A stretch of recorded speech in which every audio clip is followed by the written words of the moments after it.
Just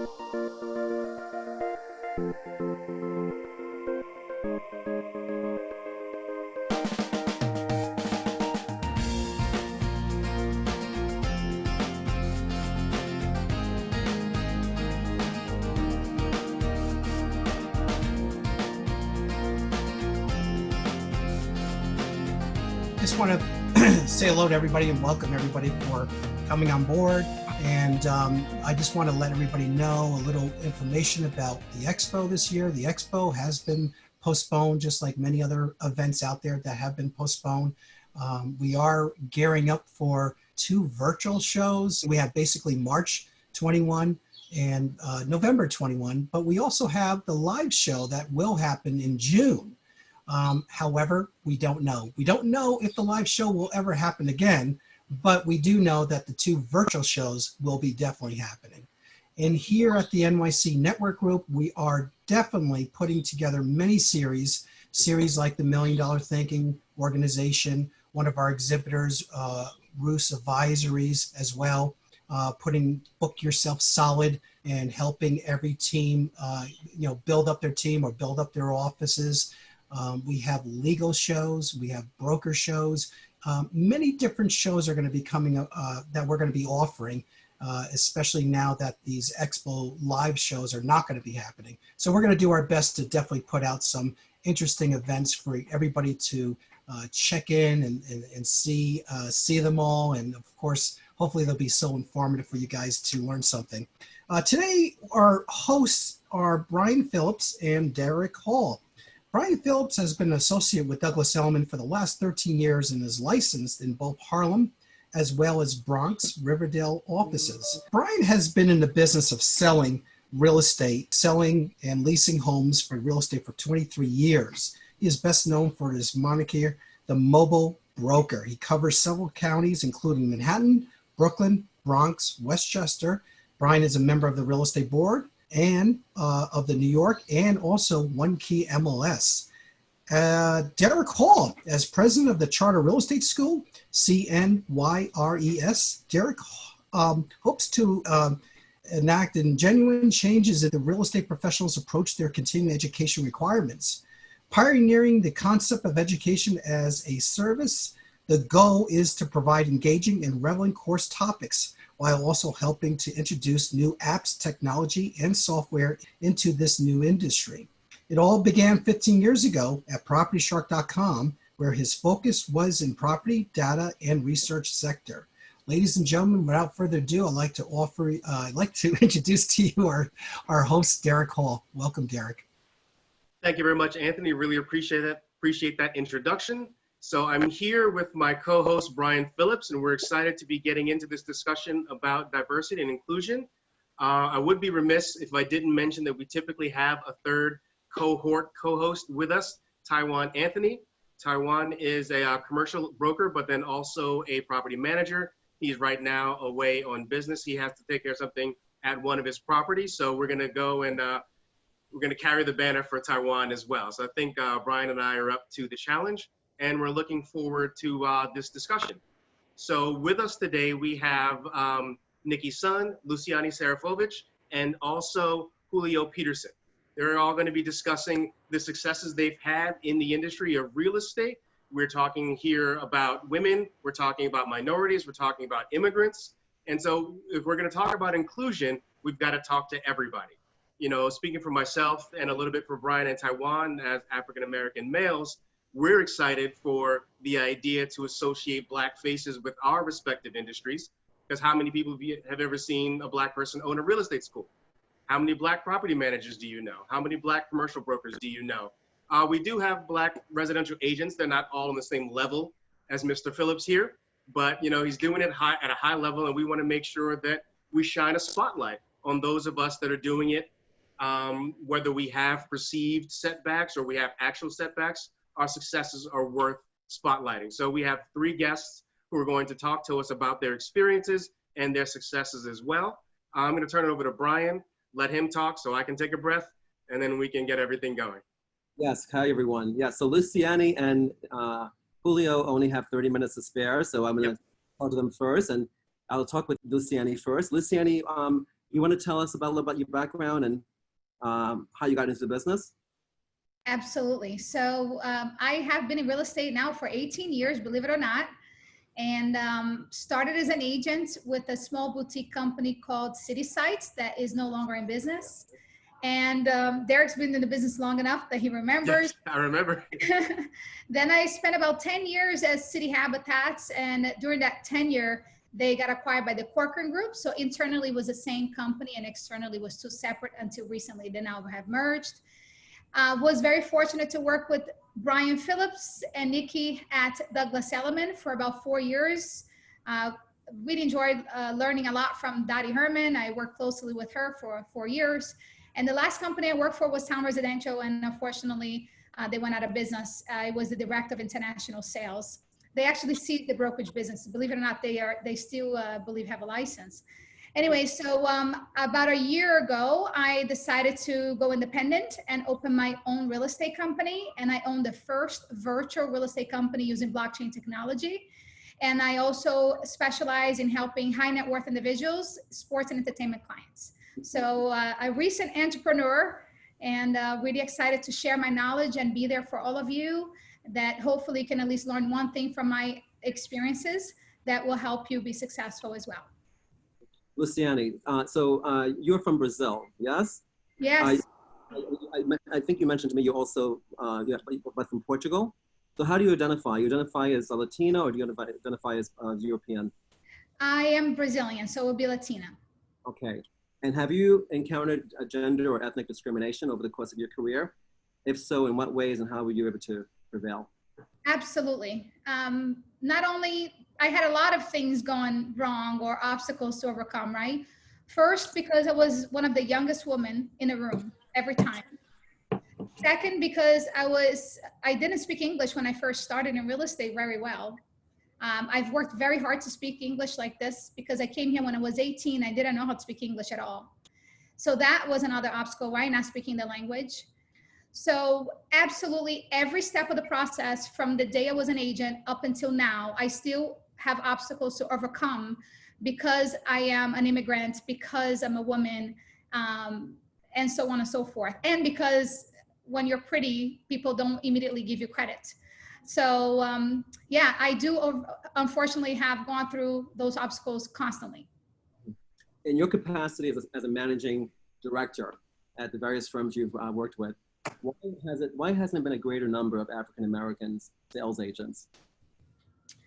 I think because I was thinking about this a lot, especially with everything that's been going on. And every African American I've worked with, I've always had such an amazing experience and their kindness and their work ethic. But I think that they just are afraid of the obstacles they have to overcome. So I think they just don't ask. You know, I just had applications, and I always had less applications for African Americans through the process of the last 18 years. So out of 100 applications, I always had 1 or 2 who are African American. That's funny. I think the defeatism, that's a good point, right? The idea that, well, I'm not going to get it anyway, so I'm not going to try.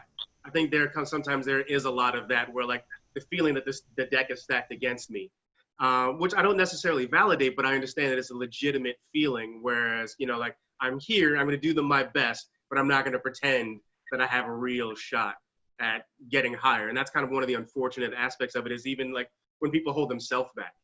Forget about what obstacles are actually there, but the ones you put in front of yourself are sometimes the worst ones. Yeah, someone in the audience just wrote, Whitney. Hey, Whitney Payne. She wrote that she agrees. There's a lack of self-confidence. Right, yeah. That's true to some extent. Luciane, why do you feel there's a lack of representation of African-American agents in new development at the large firms? I think once again, it's because the number of applications over the last decade or 2 or 3 decades, it's so small that maybe they just lack experience, number one. And then number 2 is just because most of these opportunities, they just don't fall on your lap. And you have to go after it. And I think once again is that lack of confidence, just because they have not been in that environment. They are not asking for those opportunities. And look, every single position that I've had, and I've had a lot of amazing executive positions in the real estate industry, none of them were offered to me. Zero. Zero. Okay, so let that sink in for a second. It's the same thing for any of us.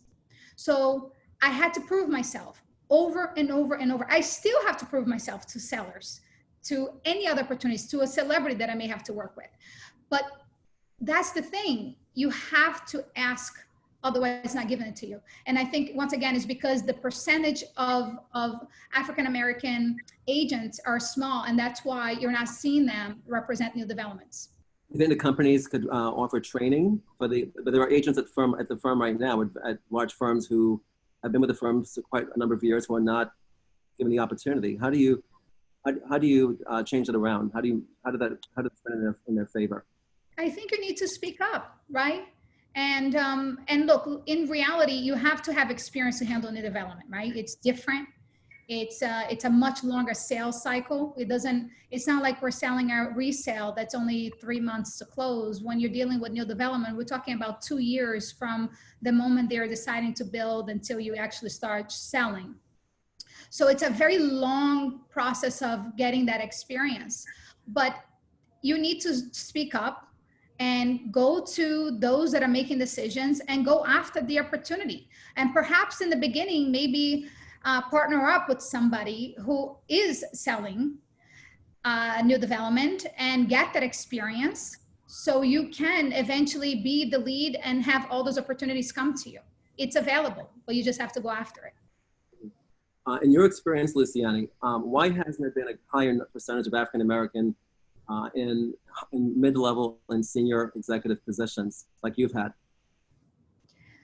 So I've worked with African-Americans. Like my administrative assistant, she was an African-American, and she didn't want to grow at the time. You know, I was offering her opportunities to grow, but she was happy with the position. And but the opportunity was there. I think it goes back to maybe, unfortunately, subconsciously, our mindset, because of our backgrounds and diversity, we're thinking maybe we're not good enough, which is not true, right? But having the courage to step up and say, you know what, it doesn't matter who I am. I have the knowledge, the skills, the work ethic, and I can get it done. And having the courage to speak up and ask. Because a perfect example, when I was an assistant manager at City Habitats, they had an opportunity from me to take over the manager position, and they never offered it to me. And they brought on another guy who was an older white man. And at the time I was saying, you know what, maybe it's okay because I don't have enough experience. And us women have this syndrome of thinking that we're never enough, or we don't know enough, that we have to work harder. And I thought, maybe I just don't know enough. And that's why they never offered it to me. So I was there for about 4 years and made them the #1 office. At the time, I didn't think that I had any impact. I just thought I was a good employee. So they brought this guy. He would go out for lunch 3 hours at a time. He didn't even know what a rent stabilized apartment was. And he had the senior level position, the pay, the title. And I was doing all the work. So I was about 9 months pregnant. I was so fed up because I'm thinking, he's always out. I'm doing everything. I'm there early. I'm there late. And he gets the job opportunity and I don't. So I went to the senior managing director. I was literally about to pop. I was like 8 months pregnant. And I told the senior manager, I said, I want to become a manager. And he looked at me, he said, you're about to pop. Like, why you want to be promoted now? I said, because if this manager can be a manager, I could be a manager. Right. And I want to be given an opportunity. But what's funny is they wouldn't give me an opportunity to be a manager. Right. They gave me an office manager position. Now, they had an opening for a senior managing director position, and they wouldn't give it to me. I could have been angry and upset and not taken it because it wasn't what I wanted. But instead, I said, you know what? Fine, I'll take the office manager position. So I took the office manager position. They had an office, 75 desks, and they only had 30 agents. So I filled up the office and increased the office to 126 desks. and did everything. I did the accounting, banking, coaching, everything. I don't even know how I did it. So they had no choice but to offer me the senior manager title. But I had to prove myself over and over and over. I didn't get a thank you for 2 years as an office manager. 2 years of killing myself. I said, when am I going to be promoted? Right. Finally, they gave me the senior manager director position because my office was the #1 office in the company. They had no choice. It sucks, but I think most people, when they get that obstacle, they give up. Right. I think we have a good question. We have a question coming up, but I think the most important takeaway from that is just because you've earned it doesn't mean they'll give it to you. You have to go out and ask for it. You might have earned it, and you can say, oh, well, they didn't give it to me. Oh, well. But no, you say, no, they didn't give it to me. I'm going to ask them for it. You don't necessarily have to storm in to somebody's office and make a scene, but you do ask for what you've earned. And I think that's really the kind of takeaway is you can be frustrated, but you don't have to be angry. And you can go out and say, I've earned this. When do I get my shot? And so I wanted to kind of put it all together before I ask the question here, which is from Mario and Debbie. They're asking Luciane, how do you convince a high net worth client that you're qualified? Because I think that's something that came up in an article that Brian and you and I discussed from The Real Deal, which is, your credentials are always questioned when you're a minority. Sometimes it's, did you really get earned your seat at the table here? And so when you're dealing with high net worth clients even, do you see that as an obstacle, and what do you do with that? But it's interesting because as a woman, when I was at the senior managing level position, I've heard rumors that maybe I got there not because I earned it. Right, What I mean? Do I need to slept your way to the top? Yeah, it's always, yeah. Okay, never. I'm happily married for 19 years. Right. But that's unfortunately what happens because some people are willing to make that their way to the top. Right. Then someone like me that's working very hard to get to the top doesn't get no credit. way. Right. Yeah. But so just like any other business, real estate also, it's the same thing. You have to get referrals. And when it comes to referrals, it's a different experience. But because I've been in the business for so long, I'm very fortunate that my track record speaks for itself. And I've also gone through a lot of learning and have developed skills to influence. So an example, a great book that I think everyone should read is How to Win Friends and Influence People by Dale Carnegie. That was such a transformation for me because I realized you can't keep selling and throwing up on people all the time. You have to understand what their needs are and really cater to their needs.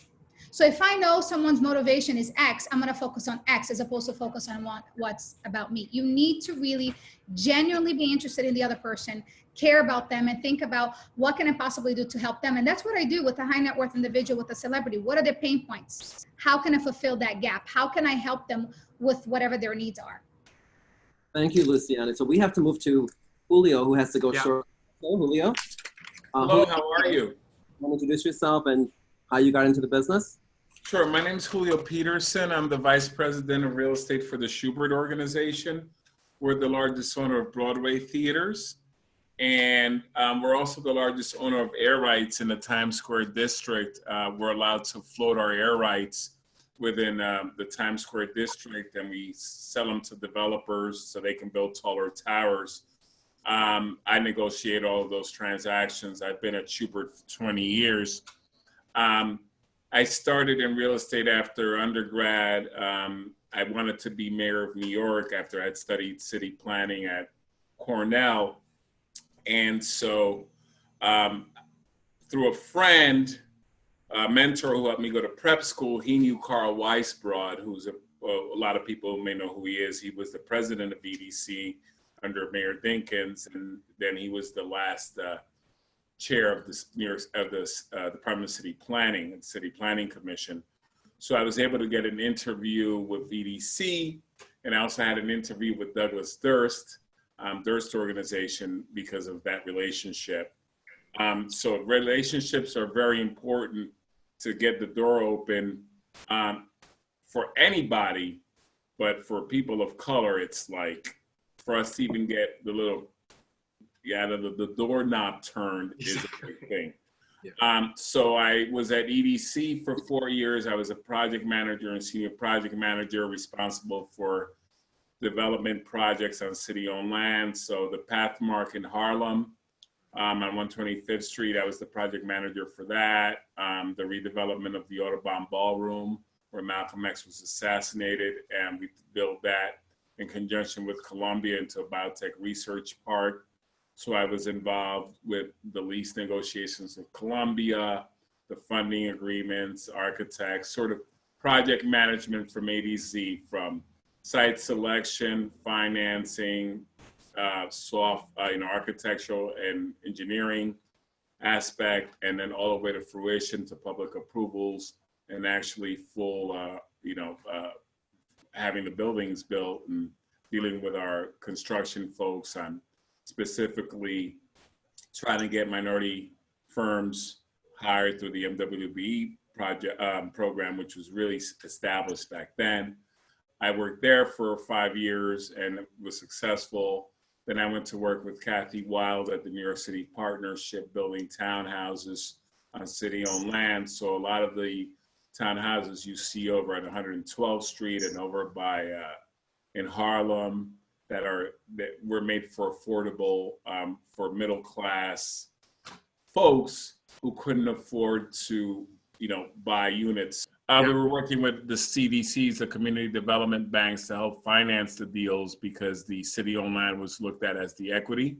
Right. And then work with the developers to get the construction loans and so forth. A lot of them were trying to create a group of minority developers at that time. Right. And then the end product, that's the individual units themselves, the home buyer would get the mortgage from whatever CDC we were working with. So it was a really good model, and it was very successful. After that, I went to Harvard for grad school design, studying real estate and urban planning, but I was looking more at real estate finance and how to structure deals, looking at capital markets and things of that nature. After Harvard, I went to work I was trying to get out of the sort of public sector space that I was in, and I didn't want to be pigeonholed as such because I had a child and I needed to make more money. And when you go to the private sector after you've worked in the public sector for a long period of time, they look at you as a bureaucrat, just really kind of not a dynamic thinker, and they just think, oh, you're just a city employee. So it's really hard to make that transition to the private sector, but I figured coming from Harvard, that helped a lot. I went to work at KPMG to sort of get that corporate stamp, and that's as corporate as you get.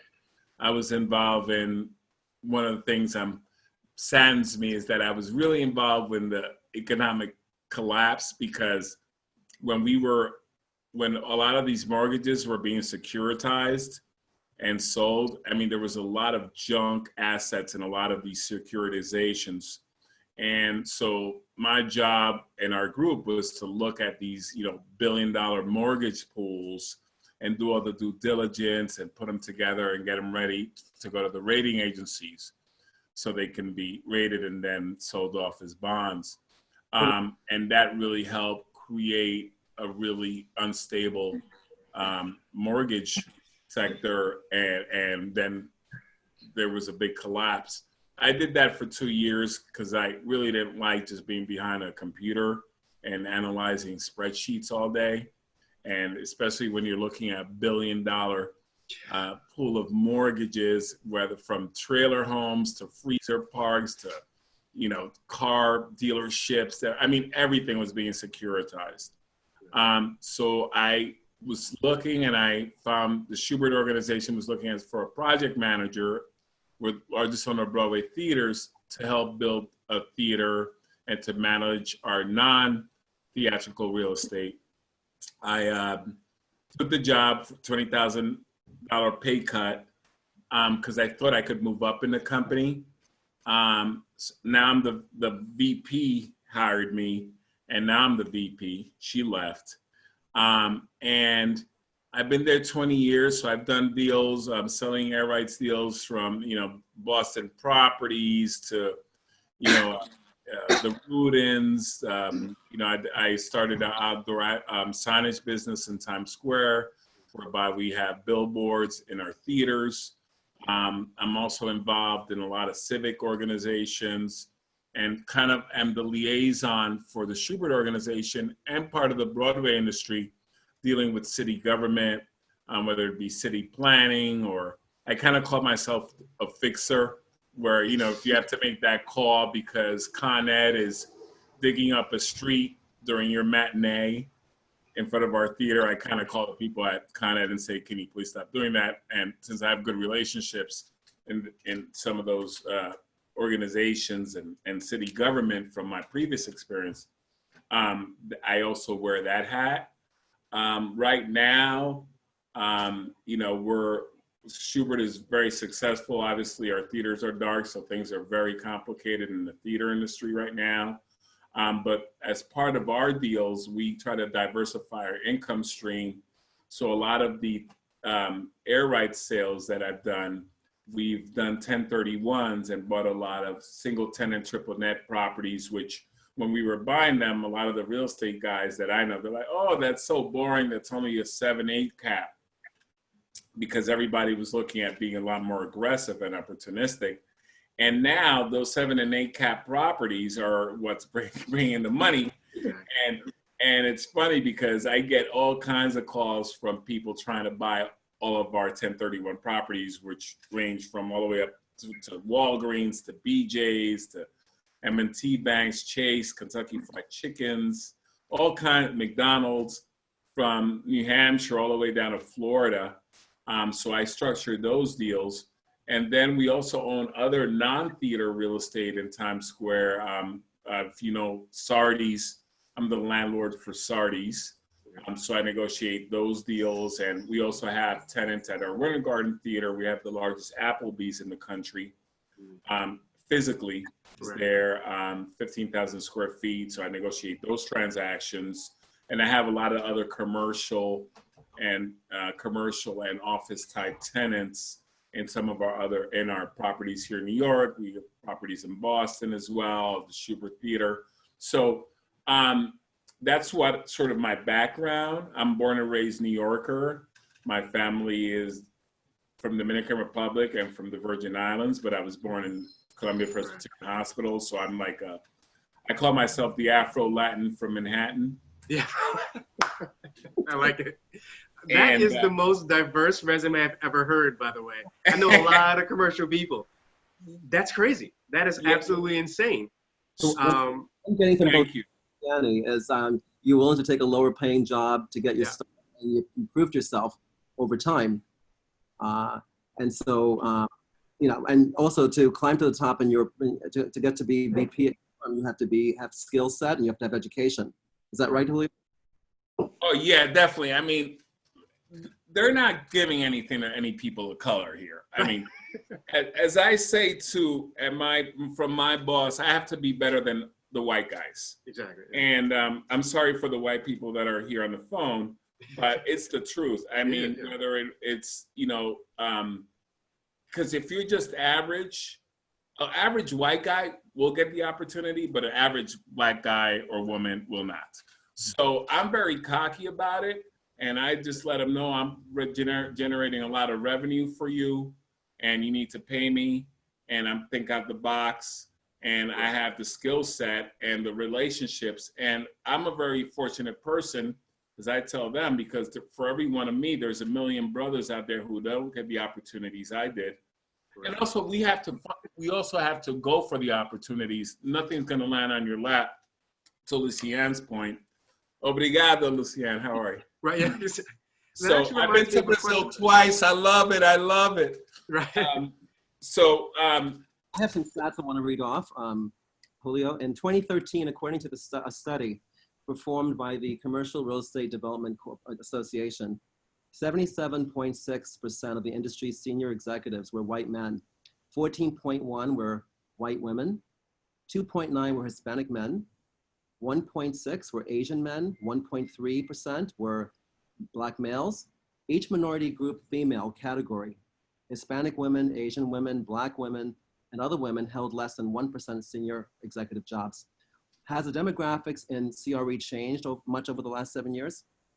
I mean, no. I mean, Yeah, I exactly. was telling Bill Rudin, who I'm close to Bill and a lot of folks, is like, if I see another Real Deal cover or Commercial Observer cover saying how the lack of people of color and minorities in the real estate sector, if I see another one of those articles, now I just throw them away, frankly, because they're not. It's not a revelation.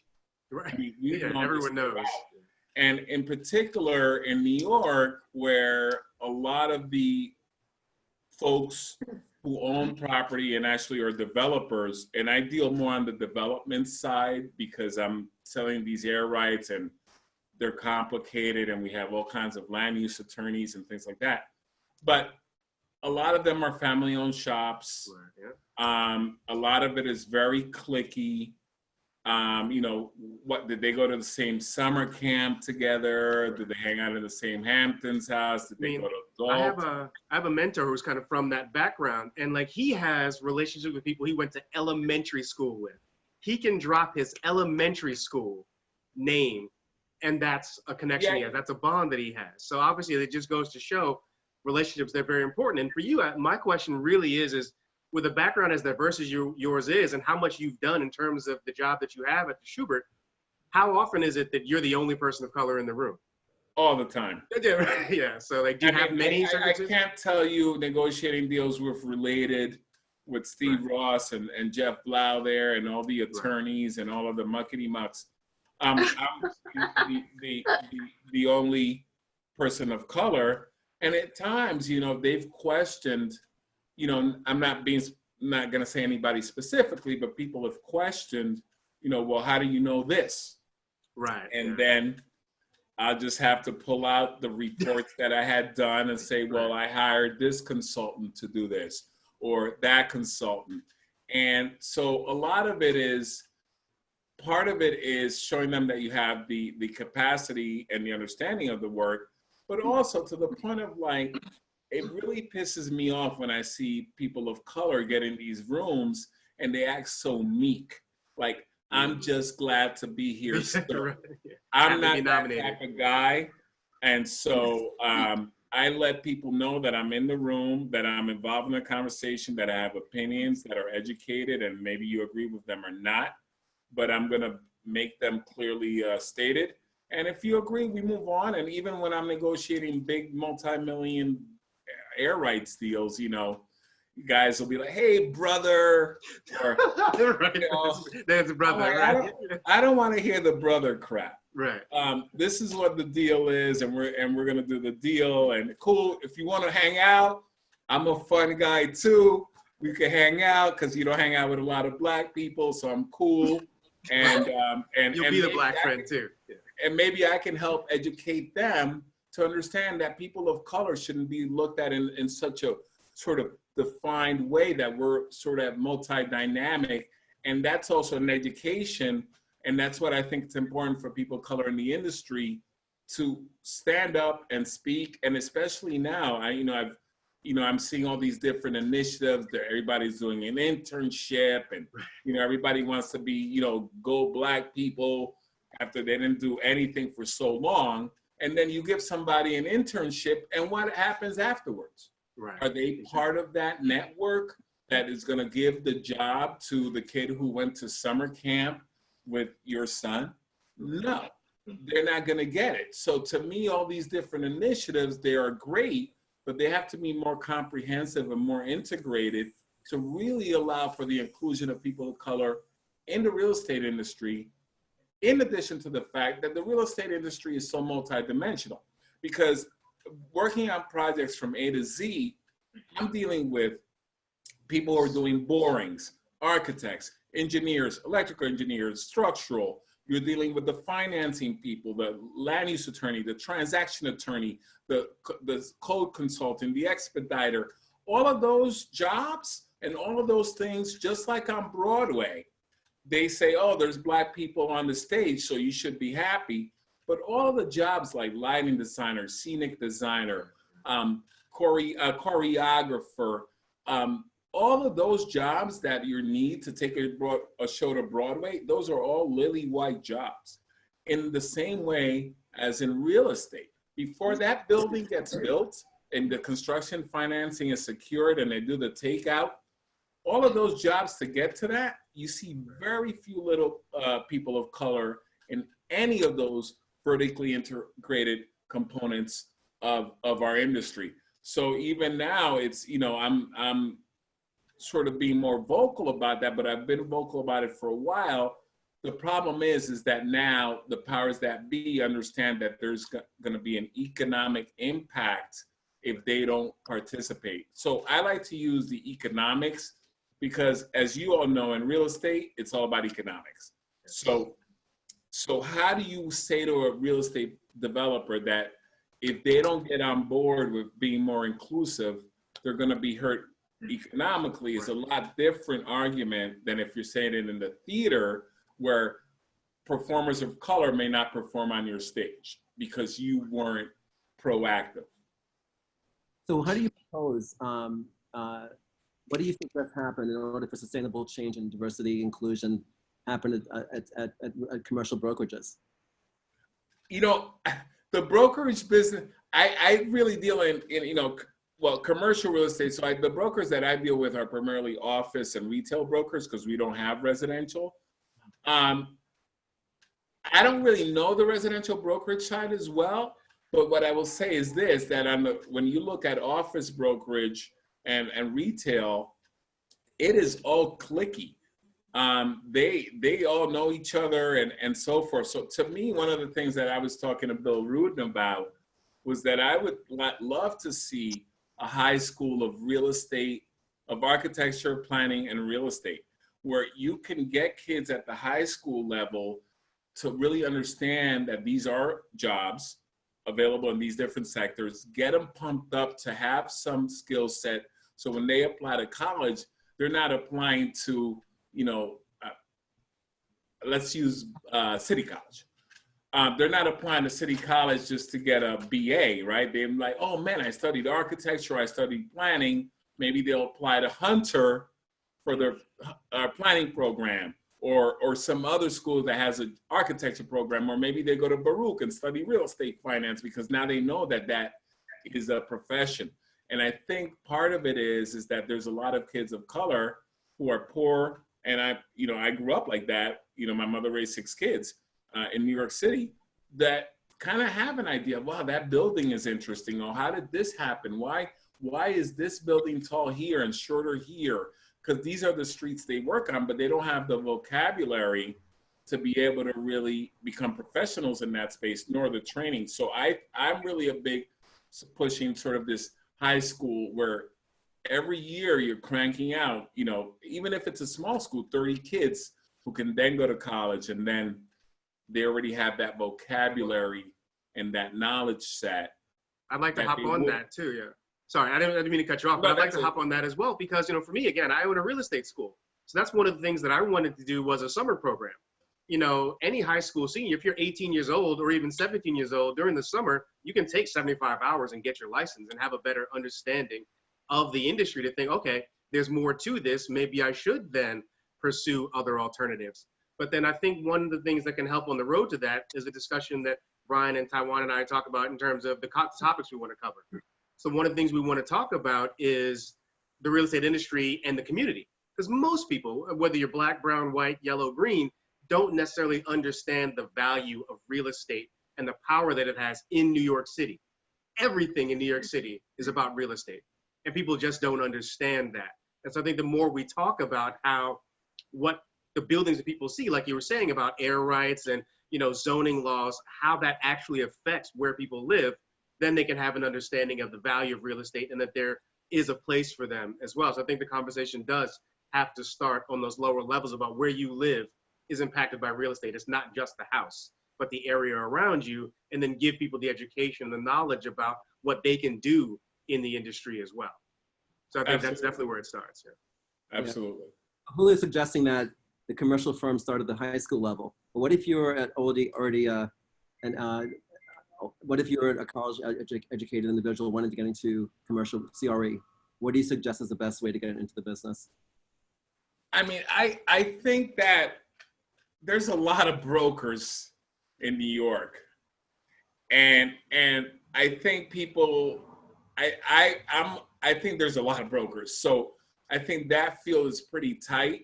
But I think to look at other things like becoming a land use attorney, where you add a lot of value, you can make a lot of money, urban planner, you know, get into the finance component, sort of understand different aspects of real estate and being able to bring them together.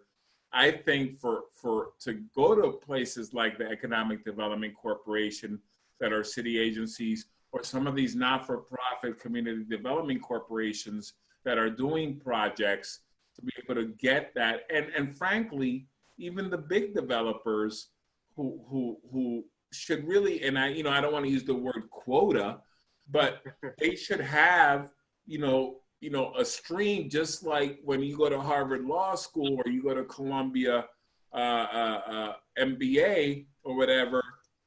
Those Goldman Sachs of the world and the Merrill Lynch, they're like, all right, we got 10 slots for this guy, for these kids. That's a quota.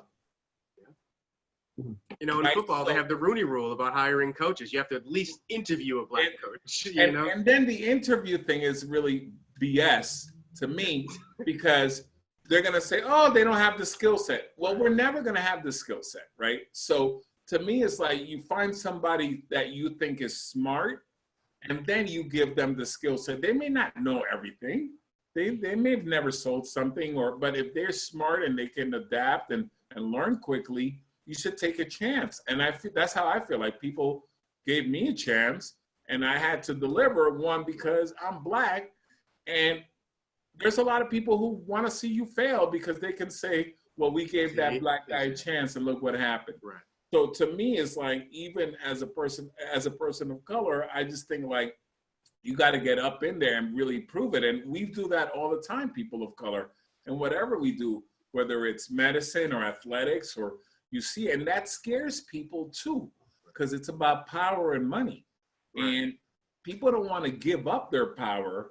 And my belief is that the pie, it could just get bigger, and we could all live large. It's not about just thinking, oh, I got this little thing here. I mean, if more people are successful, the more people buy things, the more real estate, you can build, the better, nice high-end apartments Luciane could sell, and all of those things. And so I just think it's a very myopic, and also in the real estate community, especially developers, they always want to hit a grand slam on every deal. Right. So as opposed to, sort of being a little bit more conservative and holding on and building something more organically, an organization, a lot of them sort of just want to get in and out.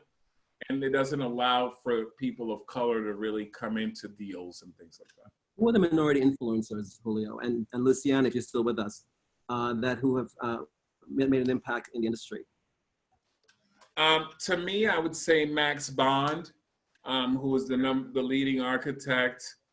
He passed away, but he designed the Martin Luther King Center and the Malcolm X Center. So from an architectural perspective, Max was, and then, I have some, white people who really mentored me, like Carl Weisbrod, Kathy Wilds, who runs the New York City Partnership, hired me when I was, had never done residential developments in the past. But she knew that I can run a pro forma, and I knew the development process.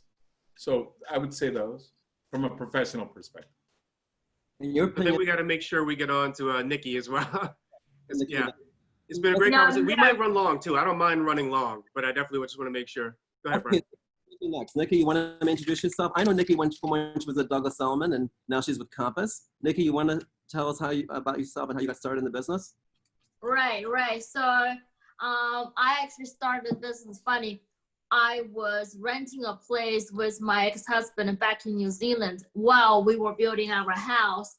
And the landlord decided to sell the house we were renting. So the broker came in, did an open house. And just happened, We had a bedside table. We had a lot of change coins in there, and I'm not joking. It was so heavy I can't even lift it myself.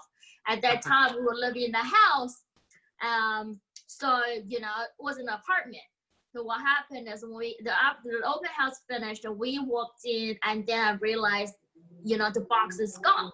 And you would look out the bedroom window, there were the trace of coins all over the place. So it's obviously someone went through the open house, came through the house, you know, heading this box away, and it came to pick up later on. And you know, so I was at that time, that's how I get to know. I was quite young at that time, I was 23 years old. So I started to know, oh, there's a job called a real estate agent. They can sell houses. And I looked at that broker, and I was like, if she can sell a house and at the same time lose a lot of money for the clients, and then I can do that, you know. So that's how I actually that's how I actually knew about there is a position called a real estate agent. And then of course back in 2010, and I started to sell real estate, and I started in New Zealand, was actually in the biggest company in the country. And then I moved to America in New York in 2013. I joined the Douglas Elliman. So that's how I started. And I came to Compass April last year. It just been a little bit over a year. So I really have, I've been selling real estate for the last 10 years. Last 10 years, but in New York City, how long? Since 2013. 2013. And Yeah. what attributes what do you think has made you so successful in New York City? I think it's I have a very unique clientele. You know, since I was born in China, grew up in New Zealand, educated over there, then came over here. So I have a very diversified cultural background in me. A lot of my clients, I would say 60% of my clients are Mandarin speaking clients. But when I first came to New York in 2013, because I didn't go to school in here, I never worked in here, I didn't really know anybody. So I really started from ground up. You know, if you consider I started in February 2013, and in 2014, I was ranked the top 10 transaction agents within the huge company Elliman. So I actually, you know, made a miracle happen, because it's really happened. Because I'm kind of a person, I would rather to be a small fish in the big pond instead of a big fish in a small pond. Right. So that's just me. I knew come to a big city, there's very competitive, a lot of things have to do. But, you know, for me, I enjoy that. I grew up in a big city. I always be a big city girl.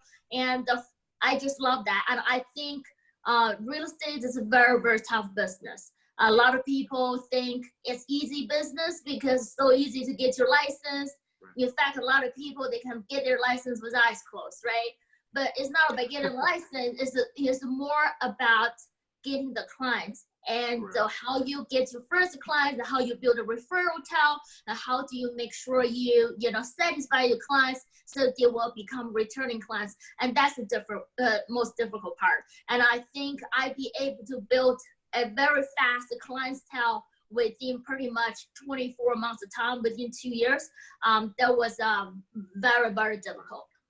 Well, actually, I think the point you made really reminds me of a question, because I know a lot of Chinese agents. And like for example, when I was with Property Shark, we had a lot of clients in Flushing. So I'm used to a lot of Chinese agents being at Chinese firms specifically. Right. So when you came to New York and you started on your journey, you know, you mentioned you want to be a big fish. And so you don't want to be in a small pond. So did you consider, hey, I'll go to a Chinese firm and I'll just be one of the Chinese agents? Or was it specifically your goal to go straight to Elliman, which now and even at the time was the biggest agency in the city? Well, because my mentality is I want to be a small fish in the big pond. So my first choice was Elliman. So when I came to New York City, they actually asked me, do you want to work, which area would you like to target on, from Queens, Flushing, that's where a lot of Chinese lives, to Long Island and New Jersey and the Manhattan, where would you like to be? I have no doubt. I said, I came all the way from New Zealand, moved to New York City to sell real estate. I'm not going to live anywhere but Manhattan. So was always my goal was in Manhattan. So I'm very goal-focused person. Nikki, do the majority of agents transact in Flushing, or is Yeah. Yeah, I think 90% of it are based outside of Manhattan because it's much more easier. They speak the language and they live in Queens. I think for me as an agent, I think if you want to sell property, be a specialized in certain neighborhood, you really have to live there. You live there, you get to know the people, you get to know the neighborhood. And if you live like so far away from it, it's not that easy. So I believe, just myself, I think that if I want to be specifically targeting Manhattan, myself I live in Manhattan. So I hang out in there, I work in there, I socialize in there, so I get to know the people in there. Have you faced gender or race discrimination over the course of your career? Well, I want to share something with you guys, okay? Because I actually grew up in New Zealand and I lived in Australia for a short period of time since I was 15 years old. And I have to say, over the years, I have to travel to different countries, live in different countries, and work in different places. New York City is the most friendly city that I have been to ever. I would have had different, racial discrimination back in different places, but never happened in New York City. New York City is a melting pot. Every single person, you will have a Black friends, Asian friend, Latino friends. So it's very friendly. People talks about, people not friendly, being racist, but I really think that's because you haven't really lived outside of New York City, go to other countries. When you go to other countries, it's much worse than here. So I just want to say, you really need to embrace where you are. New York City is the best place on earth if you have a color, want to start a business. I'm glad to hear you say that because that's not what most people say. It definitely is. I've always said that as a person who's grown up in New York, we're much nicer than we get credit for. But there is a melting pot. So there's, I think, more of an expectation of seeing and working with people who look different from you, whether people like it or not. I think you have to accept that it's going to happen at the same time. Right. Who are the industry influencers that made a change in our industry? This industry? Yeah, who are your influences? Like, who do you look up to? Who's been either a mentor to you or someone you look at and say? I think for every single agent when you first start, you need a mentor. You need someone really leads you the way. And I'm kind of person, I go out and ask for it. When I first started, I was very young, never really had a job before because I was a full-time mother, stay-at-home mother for 5 years. But I just felt like I really desperate, hungry, need someone to guide me, give me the information that I need. So you always heard the saying, if you want something, you really have asked for it. So I always ask for that person from bottom of my heart and then speak out. And I had 2 great managers who was back in New Zealand, helped me along the way. They gave me a lot of insight at that time. They tell me the things I don't really understand because I was a beginner of agent. When you get to this level of agent, you understand what they're trying to say, but at the beginning, I don't understand what they're trying to say, but I always remembered in my head. And when I got to the top, I fully understand why they were saying that. One of the manager gave me great advice. He said to me that, look, making money is easy. As long as you're smart, you're working hard, you're always making money. Making money is not the way, the most important in life is how you can save that kind of money you made. A lot of people broke because they made a lot of money, but then they lost it all. So life is a marathon, it's not sprint. It's a matter of how fast you can make money, how fast you can get to the top. It's about how you can maintain up to the top and keep the money, and in order to have the lifestyle you want later on when you get retired. So, I think one of the great things is you need to find the person that matches to your personality, that you feel comfortable, you're inspired by, in order to be the mentor that you need. And I definitely think everybody needs a mentor. And I still have a mentor now at a different level. You need a different kind of mentor. So myself, I'm still seeking for a mentor at this particular point. But yes, I had a great mentors, which is my manager to start off with. Okay. Well, I love that you and Luciane both have incorporated technology into your success. Luciane's Luxian firm is international. They use blockchain, which I'm a huge fan of blockchain. You created RMB Pay Rents. to help, facilitate your Chinese clients to be able to pay in RMB for US rentals. Is that correct? Yes, that's right. So I created this a payment solution way, which is a helper and assist my clients to pay rent easier. So as I mentioned, I'm a Chinese, so I serve a lot of Chinese clients. I also go back to China with my family a lot. In China right now, no one's using currency, no one's using credit card, everybody using their phone, everything about barcode, you're scanning, paying, everything. So it has become norm. Like my 80 years old grandmother would never go out with the money because she will go with her phone. Reason is even you buy $1 water on the street and you scan the barcode. The bombs down the street, the begging for money, they don't need the cash anymore. They want you scan their barcode. They even have a phone, right? So that's how funny it is. So so that really tricked me. And when I was when I see that in America, especially in New York City, we still so far behind in terms of transaction, and on top of that, a lot of the Chinese was having difficulties to bring the money in, paying the rent, etc. like that. So it just happened. I had this opportunity. I incorporated what we need on the current market and what that I saw from overseas. So I brought it over to incorporate and make sure my clients have an easier, better experience in terms of transaction and paying rent. Somebody really liked your presentation. So I just wanted to, I wanted to make sure that Brian and I had a dialogue about this as well. I mean, because, again, we talked about this when we started the show, we wanted to give ourselves the opportunity to present and, speak our truths as well. So you guys have all been great. Nikki, Luciane, Julio, fantastic presenters, but I also wanted to talk to Brian also. I wanted to ask you about yourself, like you've asked everyone else if they've encountered racism or had issues in the industry, and I'm wondering if you have, actually. Right. I mean, I'm sure I have, and sometimes it's not so overt. I mean, I remember, right, yeah. remember when I first came into the Manhattan market. I started on Long Island, Queens, back in 1997. I worked that market for 6 years, and I came into Manhattan in 2003, 2004, and I found my niche in Harlem. And at the time, I had dreadlocks and a ponytail, and I had a Jeep Cherokee, and I was driving around these two white guys who were buyers around showing them houses in Harlem. And apparently a cop had his eye on me, and he pulled us over. And he asked me, "What are you doing here?" I says, "Well, I'm a real estate agent." And he says, "Yeah, right." And the clients in the back seat pulled up a show sheet and said, "No, he's right. He's a real estate agent." And then the cop went on to tell my customers, "This is a drug neighborhood." So not only did he profile me, he discouraged my customers. So yeah, I mean. And this was 96, not 56, right? This is in 2003, 2004. Oh, wow, even later. That's insane, yeah. I have a team member on my website who's Michelle, and she's my cousin, and she is much fairer than I am. She looks biracial, and I noticed that she does get calls from sellers and buyers, and clearly she's on the Brian Phillips team, but they opt to work with her. Right. I've had white team members who are on it says they're on the Brian Phillips team, but they've gotten the call to list and to list properties. So that goes on.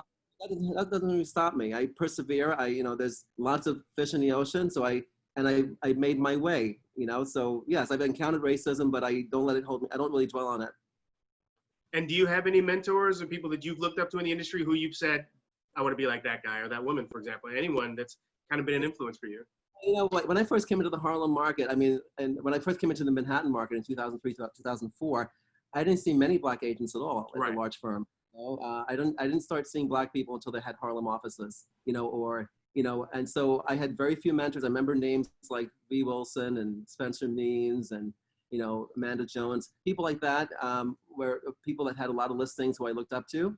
And apart from that, but I'm a driven person, and so I'm self-motivated. So I didn't need much I wasn't part of a team. I didn't really team up with anyone. I didn't partner with anyone. I made my way on my own. I'm one of those rare individuals. That's cool. Like, I know it's interesting, like you, Nikki, and Luciane all work for Elliman, which Elliman, again, biggest firm in the city, probably one of the most diverse at the same time. Did you guys feel that it was a supportive environment there? Like even Nikki, like when I asked you about your, or when you were asked about mentors, you said people in New Zealand. You know, so did you guys feel like Elliman was an environment that was open? And obviously, Brian, you're still there, but do you feel like there's a support system there for you guys as minorities or immigrants and even as women? Well, my experience is I started this job in New Zealand. So Right. I already learned the tricks and everything that I need to learn as an agent before I came join Douglas Elliman. Right. So when I got into Douglas Elliman, it's all about transactions. So at that point, I was telling people, look, selling real estate is like a trading stock. It doesn't matter you're selling in New Zealand or in America, you just use different currency. The concept, the foundation is the same. It's just a matter of learning how they do the business here, right? So once I joined Elliman, it's more about a transaction. The reason I be able to get into top 10 transaction agents in 2014, the biggest company in New York City at that point, because I had a lot of transactions with doing probably like a 5-6 transactions a month just by myself, the minimum. So amount of work that I have done so much. So it's all about footwork and the talking at this particular point. So did the Elliman give me support? Yes, I think I do. I think my mentality for being a small fish in the big, I would rather be a small fish in a big pond, is really, really helped me, because at Elliman, I get to meet great friends like Brian Phillips. I've been knowing him for the last 7 years. We work in the same office. I get to know great broker friends work in the same office. You listen to how they work. And also, you know, by knowing, like, working with a friend who carry all the listings on the market. If I have a buyer and my broker friend right beside me have the listing, who do you think is going to get it? It's my buyer, right? So I think you get a lot of perks by working in the greatest company and big companies. It's more, a lot of people say, I want to go to a 90% split company, so I need more money. But that's just very small, short-sighted. Because as a broker, if you will make it as your career, make a lot of money in long term, you really need to know the broker. By being in the big company, you get to know the top brokers, you get socialized, do your functions, talk to them, you become friends with hundreds of people, and these are the top brokers bring 90% of listing or clients to the industry, to the business. So, and that's why on the top of your question, why a lot of the Chinese brokers like to work in their comfort zone in the Queens flashing their business, because the language barriers, number one. Number two, they feel, you know, more easier, happier to work with people, you know, share the similar culture. I would just say only about 10% of buyer out of Chinese buying in Manhattan. Most people are buying outside of Manhattan or Brooklyn. I would agree with you. A lot of people are intimidated by the large firms. They think they're going to just be a number. Yes. You know, and that's just that. But you know, you could be. There's a lot of people at Douglas Elliman, but you know, there's very few people who are in, you know, the top, you know, 1 or 2 or 3 or 4%. So yeah, I mean, I think, as Nikki said, the company does support me because we both produce. You know, we both are producers. You know, and right. Absolutely. Right. Is that because especially Douglas Elliman is nationwide. Is I try to support the firm. I go to every company-wide event. And that, a lot of people don't take advantage of that. You get to meet agents in other markets, and it's the first year. You have to go every time to rekindle those relationships and to make new relationships. So I try to support I support the company at its events, and the company supports me back because I support the company and I do produce. And I want to say something, whoever's on the panel now, especially the listeners, I think it's a great opportunity for you guys to reach out to the panelists today, whoever you feel comfortable with, whoever you feel like, you know, you have a connection with. Because when I first came to New York City, there was the internet, you'd be able to socializing. So I went to like a meetup group, stuff like that, to meet friends. In fact, my very first deal was $3 million. The listing broker who I met, she actually was in my meetup group because I'm a super, super huge fan of female skincare. So I joined the meetup. It's all about the skincare. So I met this broker at the meetup, and just happened she had a listing in Harlem, this building that I think I have a client who wants to buy. And it just happened like that. So, but that kind of things with COVID is not going to happen. But a lot of people on this panel right now are looking to start to create whatever you want to do. You need to reach out to the people who you have a connection, feel comfortable with, and you know, we are here to help because we've been there, done that. We have experience, and we want to share with you. We want to share with you, want you to success as well in a difficulties environment like today. I think that's great. I appreciate that. Now, we've gone a little bit over, which I don't care about. You guys are still here. I'm happy about that. If anybody who's here has any questions for the panelists, definitely feel free. We'll make sure that everybody puts their contact information in the chat so you can reach out to them and establish these connections, because it's like Julio said, connections are very important. But anybody who's got a question, definitely feel free. This is a meeting, so you guys can go ahead and unmute yourself and ask your question. Or if you're more comfortable putting, oh, we got a few questions here. Sorry, I'm talking too much. Let me go ahead and read these questions here. Okay, so do you see, and this is anyone can answer, do you see a foreseeable bubble or crash in the near future in commercial real estate, for example? I mean, I think there's, you know, we had a discussion about commercial real estate last month, and I do think that there's a lot going on there. So let's go with that one first. Does anybody who's working in commercial real estate want to chime in with a question about a bubble or a crash in commercial, attributed especially with COVID, obviously, with a lot of these office buildings that are empty right now? The Real Deal just had an article, 90% empty going into Manhattan. So does anybody see any issues with commercial real estate moving forward? I'd like to say something on that topic. Hey, Hello. Conrad, there you go. That one's for you, buddy. Hi, Jerry. Thanks for having this get together. I think it's really important. Diversity in the brokerage community, that's a very complex subject. But Yes. getting back to the question on commercial real estate, as you know, I'm in the world of commercial real estate, and it's a territory that no one has ever been in before. We speak to a lot of investors, a lot of portfolio managers, a lot of different sides of the equation, and no one has ever seen anything like this before. Yeah.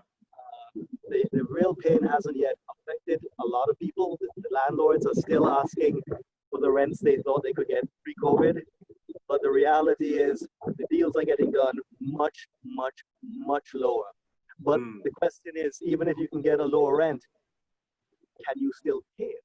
Because with so many issues concerning people's health and welfare, those questions are still out there and have been unanswered. I think that the bubble was always there. We always saw it deflating. And the only good thing that I can see that's coming out of COVID is that there's a possibility that when it's over, we might actually have retail prices that allow people to actually be in business. Yeah. So landlords are learning the lesson. Right. They're being forced. It's really a painful process, because some of them cannot reduce the rents to the levels they have to, because they do have mortgages, they do have expenses, they do have investors they have to answer to. But Right. that is a problem of their own making in some cases. But as a broker, there's going to be a lot of opportunities, because there's going to be a lot of shuffling, a lot of movement, up in scale, down in scale. Unfortunately for the hospitality industry, it's going to be very, very challenging. The only good side to that is that if you do remain in business, you should be able to do very well, because we might see a knockoff of as many as 40% of the business just closing and closing permanently. And that's going to hurt. That sounds bleak. Business will be able to pick up the slack, we hope, and move forward. Okay. Thanks a lot, Conrad. Really appreciate your insight on that. There's another good question also from Ashton, which is, and I think, again, open to everyone, how can you sell yourself as a minority in a big brokerage with a limited track record? The idea is that, you know, as you guys said with Elliman, you know, they'll give you a chance, you have a great environment, but how do you really take the reins and kind of put yourself on a higher pedestal if you don't necessarily have the track record already? I think is very important is about bringing value. Right. From my own experience, when I first started, I was doing cold calls, right? When I was in New Zealand, I did the same thing. When I would come to New York, I did exactly the same thing. At that time, I have a heavy accent in between Chinese, New Zealand, so it was hard for people even to freaking understand me on the phone.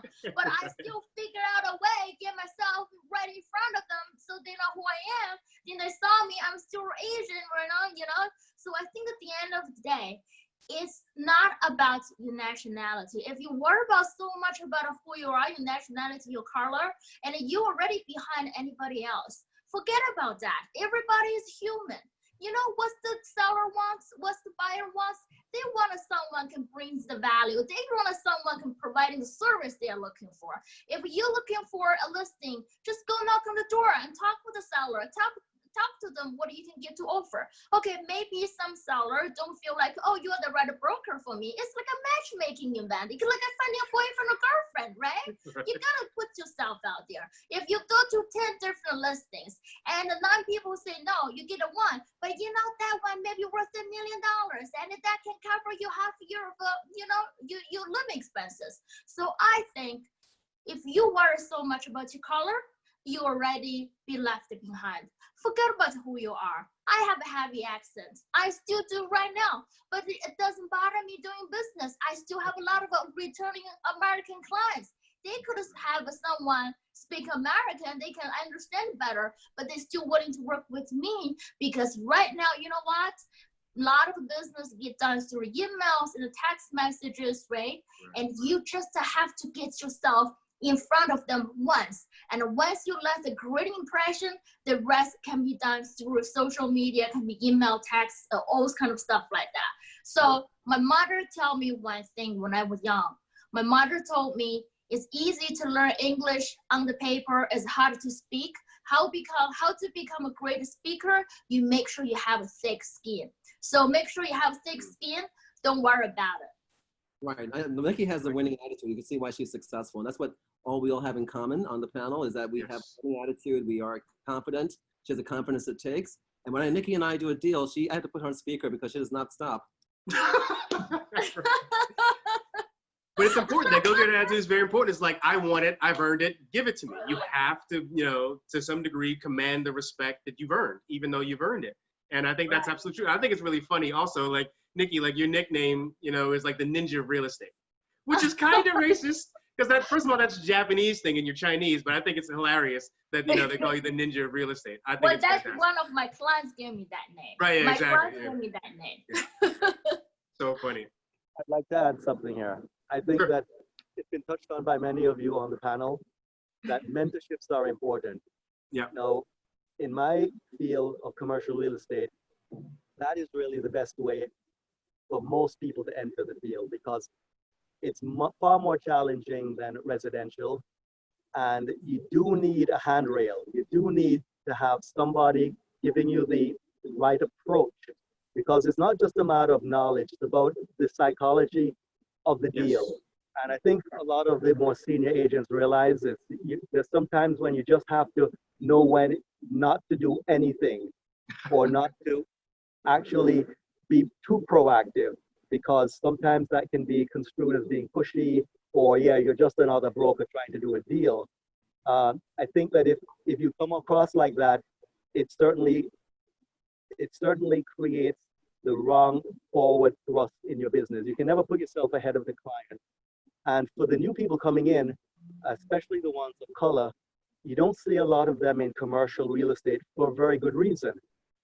Their path into real estate, in commercial real estate, the door has to be opened for them. These commercial brokerages are not doing a cattle call to have everybody walk through the front door. It's a very challenging business. You talk about a residential deal taking maybe 3 months to close. Well, depending on whether it's a condo or co-op or whatever. But in our world, we have situations that can drag on for months beyond that. And in some cases, we don't get paid out for a period of over 12 months. So cash flow is a really big concern. You think 3 months is a long time to wait for a closing. Well, there are people in my office who are junior interns. They haven't seen a penny for over 8 months. And for some people, that's just unthinkable. I could never survive this. But fortunately, they're at the right age where they're living at home. They're there to learn. They're under bigger brokers, and they are learning the craft. And that's where I think the Black brokers, they're not prepared or they cannot afford to take those steps where they're not guaranteed a return on time spent And that is where I see predominantly in my firm, interns come in and they're there their first year and they're there their second year. And eventually they leave school and they end up working with us. And when they first come in as interns, they work them like dogs. They have to make a lot of phone calls. They have to do a lot of scut work. But this is the type of grit you need to be good in any area of real estate. You have to be willing to do the hard work. And if they don't measure up as interns, the chances of them ever getting a job with us is slim to nil. I don't know if anyone else has any further comments on this, but I think internships, if we want to see diversity, we have to really plot a path where more people of color can get inside and see what it's like up close and personal, and then be able to determine if this is the career choice for them. Right. It was like what Luciane said earlier. You have to ask for it. And maybe someone asked in the chat, how do you decide on a good mentor? And I interviewed someone on Zoom earlier who's at NYU. She wants to get into real estate. And I think the first step is to find an agent who, you got to choose a market. Find an area you want to, she said she wants to work in Gramercy. I said, well, I'm in Upper Manhattan. I would find someone who works in the area you want to target, and then look for someone who's busy, you know, and see if they're by themselves. Maybe they're older and don't want to do the running around anymore. Ask them if they need help, and that you want to support them. So I would, that's how I would choose a mentor. Is I would find someone who's successful in the market I want to work in, and try to help that person. And don't choose someone who has a large team, because you might just get peanuts. Choose someone who maybe who's a sole proprietor, or maybe has a small team and has a lot of listings, and try to help them with their business. And that's how it gets started. I agree with that. I think also sometimes it's important that, you know, I think it is very important that your mentor be in your industry, but sometimes you can have a mentor who's not in your industry.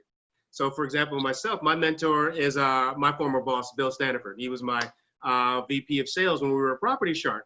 And my job basically for a couple of years was, Bill, come up with ideas. All right, Derek, go figure it out.